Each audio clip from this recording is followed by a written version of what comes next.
Hello everyone. Today's video is all about setting high expectations. I've had many of you reach out to me because your scholars you feel are not as motivated to work for you in the e-learning setting as they would be in the classroom, as well as some educators who are feeling that because of the smaller class sizes and some of the scholars staying in the e-learning setting, you have scholars in the brick and mortar building who are not as motivated to work. I would just say to you and encourage you today to keep your expectations high and start setting some goals for your scholars so that they know that these expectations are there and that you are making sure that they are on track and on task. SMART goals are S, specific. Make sure that you are able to narrow down specifically what you're wanting the scholar to do.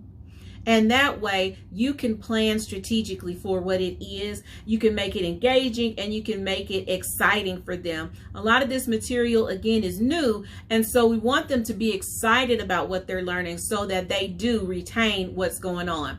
M, it needs to be measurable. By the end of the school year, we want 100% mastery. At this point, we just need to be taking some small incremental steps and making sure that these goals are measurable. What evidence will we use in the home? What evidence will we use in that classroom setting to make sure that our scholars are meeting their tiny goals that will get them to the 100% mastery? So those goals need to be measurable.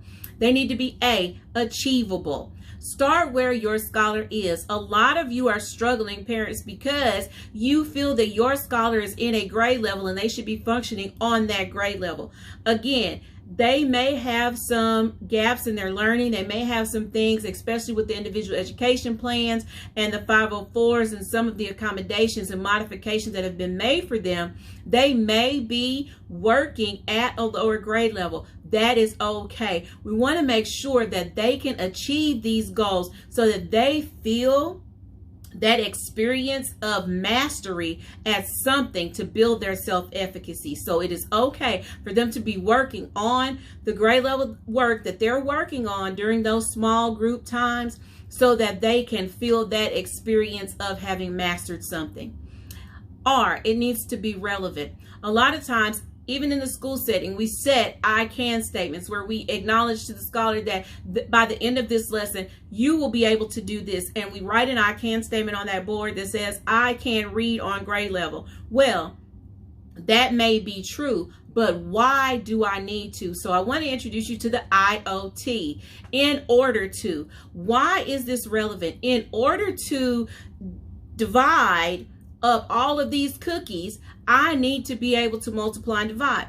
Why are these things relevant? Why are they important to me? I can remember being a kid and there was 15 of us with my sisters and my cousins and myself. I learned early to divide so that I wouldn't keep getting cheated out of candy. So make it relevant to them. Explain to them how they're going to utilize what it is that they're working on. And then T, it needs to be time-based. Give them some definite times. That will increase the level of expectation more than you harping on them or nagging on them.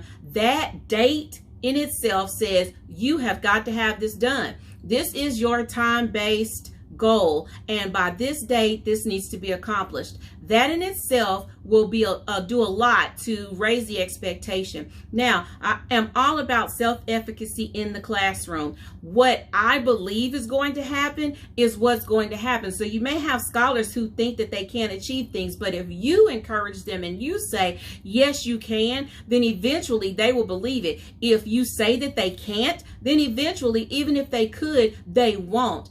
I believe that every school year I'm getting 20 little engines that could, and so I'm telling them the whole time to think that they can. And I would encourage you to do the same thing. Encourage your scholars to think that they can. Motivate them, inspire them, show them clips or videos of people who are utilizing the things that you feel that they're not motivated to learn, so that that can encourage them and inspire them. Figure out innovative ways to bring into that classroom or to that home setting that lets your scholar know that what they are doing is going to pay off. offer them. If you have any more questions about motivation and inspiring your scholars, I'll come back with other videos on resiliency so that our scholars can be successful in this school year. Thank you.